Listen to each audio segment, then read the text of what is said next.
बिस्मिल्लाहिर्रहमानिर्रहीम। अस्सलामुअलैकुम वरहमतुल्लाहि वबरकातुहू।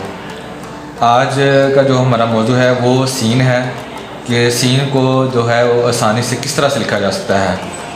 तो सबसे पहले मैंने कहा था इसको बड़े से पेज पे लिखना है, तो आपने ये आपको नज़र आ रहा है कि एक बड़े से पेज पे उसको बड़ा सा लिखा हुआ है।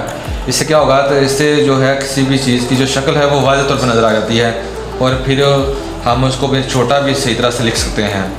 तो हम इसको पहले डिस्कस कर लेते हैं कि इसको आपने बारीक कहाँ से रखना है और इसको मोटा कहाँ से रखना है और बिल्कुल बारीक ये कहाँ से होती है। अगर हम इसको गौर से देखें तो इसका जो ये स्टार्टिंग पॉइंट है यहाँ से यहाँ तक, ये वाला हिस्सा जो है मैंने ये ग्रीन किया हुआ है, ये जो है ना बिल्कुल बारीक है और ना ही बिल्कुल जो है वो मोटा है।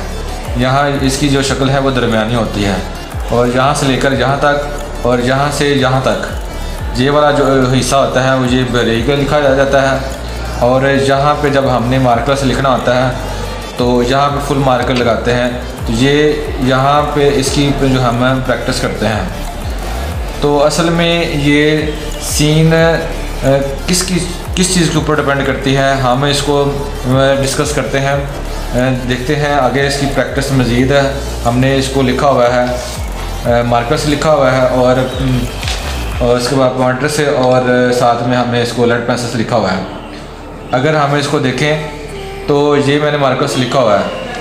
मार्कर को से लिखते वक्त आपने इसकी जो है ये 4 लाइनें यूज़ करनी है। यहाँ से ये स्टार्ट किया ऊपर वाली लाइन से बिल्कुल, और ये इसको भी 2 तरह से लिखा जा सकता है।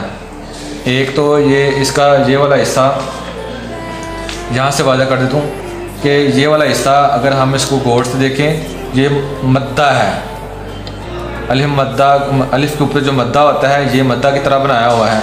लेकिन अगर आप मद्दा ना भी बनाना चाहें तो जिस तरह हम उर्दू में 3 लिखते हैं उस तरह इससे भी लिख सकते हैं। लेकिन यहाँ से अगर हम देखें तो ये मैंने उस मद्दा की तरह लिखा होता है, ये लिखा हुआ ऐसे ही होता है।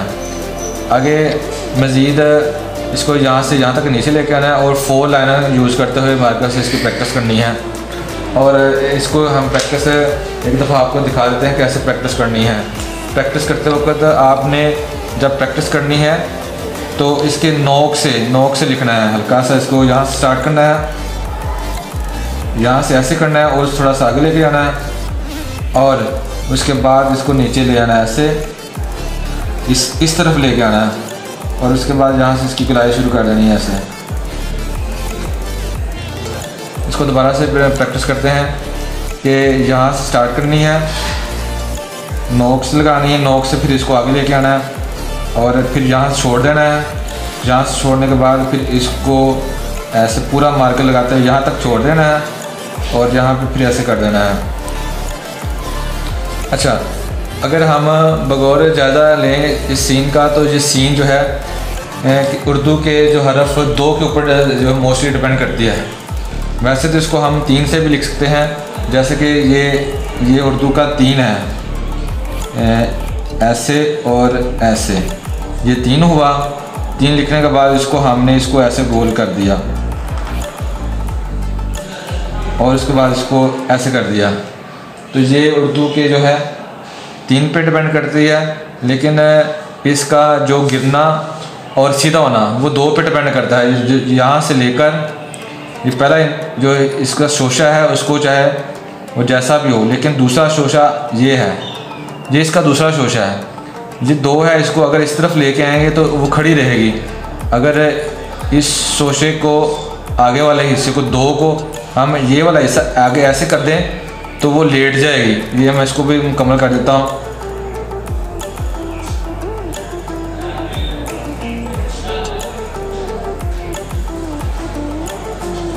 तो ऐसे लेटी हुई नज़र आएगी। तो आपने इसको लिखते वक्त किस चीज़ का जो है ख्याल रखना है, इसका इस हिस्से पे फोकस करना है। ये 2 से बनी होती है सीन। अगर इसके ऊपर आपकी गिरफ्त हो जाती है तो इसको आप जो है आसानी से जो है सीधा और ठीक लिख सकते हैं। और बाकी जो है यहाँ से 9 पे यूज़ करनी है, यहाँ से 3 बनाने के बाद छोड़ देना है और यहाँ पे आपने फुल मार्कर लगाना है और यहाँ तक छोड़ने के बाद फिर इसको जो है वो आपने लिखना है। इसी तरह से अब लेड पेंसिल से जब पेन से प्रैक्टिस करनी है, क्योंकि उसका साइज़ छोटा होता है, तो ये 4 लाइनें हम इसलिए यूज़ कर रहे हैं ताकि हमें साइज़ के बारे में परेशानी ना हो। तो इसके लिए हमने सिर्फ ये 3 लाइनें यूज़ करनी है, यहाँ से स्टार्ट करना है और उसी तरह से जिस तरह हमने वो बड़े मार्कर से लिखा था, लेकिन उसमें ज़ाहिर है मार्कर से लिखने का मकसद ये होता है कि उसकी जो है जसामत बिल्कुल एक जैसी नहीं होती है। कहीं से वो बारीक होगी, कहीं से पे फुल मार्कर लगेगा, कहीं पे जो है वो हाफ मार्कर लगेगा, उसके बाद उसमें खूबसूरती आती है। लेकिन जब हमने पेन से लिखना होता है या किसी बॉल पॉइंट से लिखना होता है तो उसमें यकसानी होती है, लफ्ज़ जो है मोटे नहीं होते, बारीक नहीं होते, सिर्फ उसकी हमने प्लेस और उसका साइज़ को देखना होता है।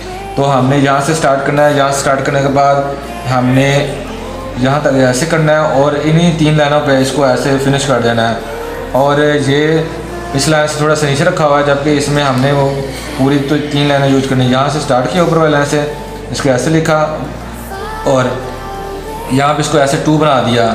2 जब सीधा बन जाएगा तो उसके बाद इसको गुलाई शुरू हो जाएगी और इस लाइन तक आ जाएंगे तो जो खूबसूरत बन जाएगा। तो इसकी गुलाई का भी ख़ास ख्याल रखना है और गुलाई बहुत ज़्यादा खोलनी नहीं है, बहुत बड़ी है, इसको लिखेंगे तो फिर वो भी अच्छा नहीं लगेगा। और एक बात इसमें ये भी इस बात का ख्याल रखना है, इसका जो पहला शोशा होता है वो छोटा होता है, उसकी जो है साइज़ छोटा होता है, यहाँ से यहाँ तक हमने किया और दूसरा थोड़ा सा बड़ा होता है ऐसे।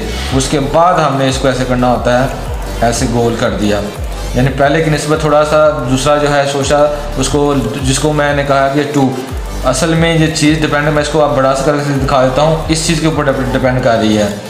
ये यहाँ से लेकर अगर इसको ऐसे, ये चीज़ 2 बना हुआ है, ये अगर आप इस चीज़ को ऊपर सिर्फ फोकस कर लेते हैं उसकी गुलाई भी खुद सही बन जाएगी, इसका आगे वाला ये वाला हिस्सा भी खुद ही आसानी से वो आप उसको बना लेंगे। लेकिन जब ये वाला हिस्सा आप इसके ऊपर फोकस नहीं करेंगे, ये ख़राब बनेगा, ये टेढ़ा बनेगा, इसका जो है साइज़ ठीक नहीं होगा, जो लंबा सा बना देंगे तो इसका मतलब आपको सीन को अच्छी तरह खूबसूरत आप नहीं लिख सकते। तो मेन पॉइंट ये है इसका, ये है, इसके ऊपर आपने फोकस करना है। उम्मीद है आपको जो है सीन लिखने में जो आसानी और इसमें जो छुपे हुए जो हिंट्स हैं उसकी उनकी समझ आई होगी। अल्लाह हाफिज़।